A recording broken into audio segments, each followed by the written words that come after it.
Сәлем достар, арнаға қош келдіңіздер. Бүгін сіздерге қаймақ қосылған ватрушкалардың рецептімен бөлісетін боламын. Өте жұмсақ әрі дәмді болып шығатын сәтті рецепт. Видеоны соңына дейін көріп, лайк басып, комментарий қалдыруды ұмытпаңыз. Ең алдымен қамырын дайындап аламыз. 200 мл жылы сүтке 1 шай қасық тұзды, 4 ас қасық қантты және 1,5 шай қасық ашытқыны салып, венчикпен жақсылап араластырамыз да бетін жауып 15 минутқа жылы жерге қойып қоямыз. Ашытқы еріп дайын болған соң қамырды илейміз. 50 грамм бөлме температурасындағы сары майды саламыз және біртіндеп ұнды сала отырып, қолға жабыспайтындай жұмсақ қамыр илеп аламыз. Қамыр дайын болған соң бетін жауып, 1-1,5 сағатқа жылы жерге қамыр көтерілгенше қойып қоямыз.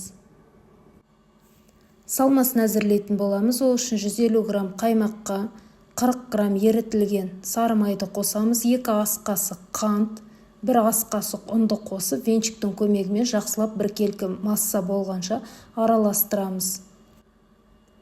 Қамыр көтеріліп дайын болған соң осындай ұзынша формаға келтіреміз де 8 бөлікке бөлеміз. Әрбір бөлікті видеода көрсетілгендей дөңгелектеп аламыз. Пісіретін формамызға пергамент қағазын төсеп, дөңгелектеген қамырларды орналастырып шығамыз. Араларын жақын қылмаймыз, өйткені қамыр көтеріледі, сол кезде бір-біріне жабысып қалмас үшін. Ортасын қолымызбен басып шығамыз.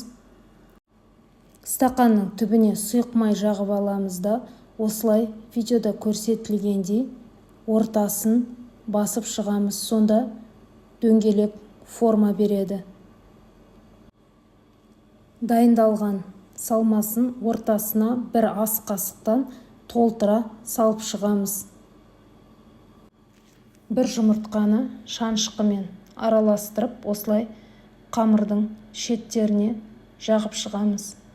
Сүт қосып те жағуға болады, бірақ мен сүт қоспадым, жұмыртқаның өзін ғана жағып шықтым.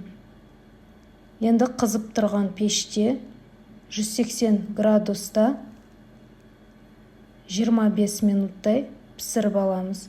Осындай өте нәзік әрі жұп-жұмсақ қаймақты ватрушкаларымыз дайын болды. Назарларыңызға рахмет. Арнаға тіркеліп алыңыз.